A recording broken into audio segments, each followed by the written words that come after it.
আমরা বলে দিতে চাই, আওয়ামী লীগ কিন্তু বেশিরভাগটা তারা কোনো বসে নেই, তাদের ষড়যন্ত্র থেমে নেয়, তাদের ষড়যন্ত্র চলবে। সেই জন্য আমি আমাদের সবার উদ্দেশ্যে বলব, আমাদের আইন শৃঙ্খলা বাহিনী বলেন, আমাদের সমস্ত নেতাদের উদ্দেশ্যে বলব যে অনেকেই দেখা যায় আওয়ামী লীগ করে, ঠিক আছে ভাই ও আওয়ামী লীগ করে, ও আসছে কিছু না। আমরা কখনো এই ফেসিবাদদেরকে কখনো আমরা সামনে দেখতে দেব না।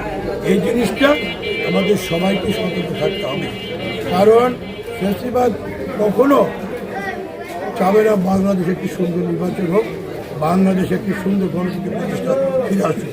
সেই জন্য আমাদের সবাইকে সতর্ক থাকতে হবে, সতর্কভাবে কথাবার্তা বলতে হবে। ফেসিবাদের লোকজনকে নিয়ে আমরা আজকে দেখছি এই এলাকায় যে নমিনেশন দেওয়া হয়েছে, সমস্ত ফেসিবাদের লোকরা তার সাথে আছে, কারণ থাকবে, এটাই স্বাভাবিক। কারণ তার ভাই ফেসিবাদের দোষর, সে এখন ইয়ের মধ্যে আছে, কী বলে এটা, কাশিমপুর কারাগারে আছে, এটাই স্বাভাবিক।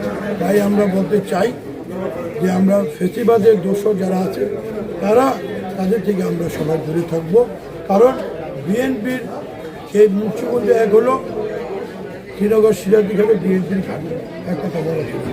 আমরা যেটুকু জানি বন্ধুদার চৌধুরী এখান থেকে নির্বাচন করেছেন, শাহ অর্জন করেছে, এবং এটা এক কথা বলা চলে মুন্সিগঞ্জ এক বিএনপির ঘাট। এখানে আমাদের অন্যের প্রয়োজন পড়ে না।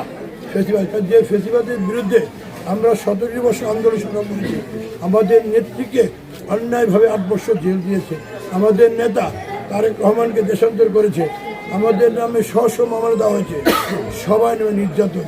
কী দরকার রে ভাই তাদের না? ঠিক আছে, তারা থাক, তাদের আমরা কোনো ক্ষতি কামনা করবো না।